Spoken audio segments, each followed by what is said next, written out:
ബിന്ദുവിനുണ്ടായ ദുരനുഭവം ഒരിക്കലും നടക്കാൻ പാടില്ലാത്ത സംഭവമെന്ന് മന്ത്രി OR കേളു. പോലീസിൽ നിന്ന് റിപ്പോർട്ട് ആവശ്യപ്പെടുമെന്ന് മന്ത്രി പ്രതികരിച്ചു.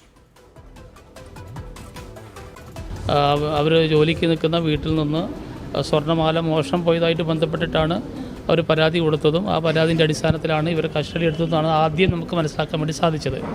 പിന്നീടാണ് അന്വേഷണത്തിൽ ആ മാല ആ വീട്ടമ്മയുടെ വീട്ടിനകത്തു നിന്ന് തന്നെ കിട്ടി എന്നുള്ളതാണ് പിന്നീട് നമുക്ക് മനസ്സിലാക്കാൻ വേണ്ടി സാധിച്ചിട്ടുള്ളത്.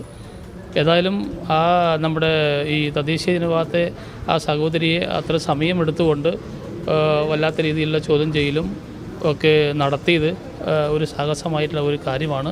അങ്ങനെ ചെയ്യാൻ പാടില്ലാത്ത കാര്യമാണ്. അത് മിനിസ്റ്റർ നിലയ്ക്ക് എൻ്റെ ശ്രദ്ധയിൽപ്പെട്ടിട്ടുണ്ട്. ആ കാര്യങ്ങൾ ഇടപെട്ടിട്ടുണ്ട്. പോലീസ് ഡിപ്പാർട്ട്മെൻറ്റ് ആ കാര്യങ്ങൾ വിശദമായിട്ടുള്ള പരിശോധനയ്ക്ക്. ബിന്ദുവിൻ്റെ ഈ പരാതിയിൽ പ്രശ്നപരിഹാരമുണ്ടാകുമെന്നാണ് CPIM ജനറൽ സെക്രട്ടറി MA ബേബിയുടെ പ്രതികരണം. ഇവിടുത്തെ CPMൻ്റെയും LDFൻ്റെയും കേരളത്തിലെ നേതൃത്വം ഉചിതമായ വിധത്തിൽ അതിനോട് പ്രതികരിക്കും. സംസ്ഥാന ഗവൺമെൻറ് ജനപക്ഷത്ത് നിൽക്കുന്ന ഒരു ഗവൺമെൻറ്റാണ്. അപ്പോൾ ആ നിലയിൽ പരാതികൾ ഉണ്ടാകാത്ത വിധത്തിൽ ഇത് കൈകാര്യം ചെയ്യാൻ സംസ്ഥാനത്തെ പോലീസ് വകുപ്പിന് കഴിയും എന്നാണ് ഞാൻ വിചാരിക്കുന്നത്.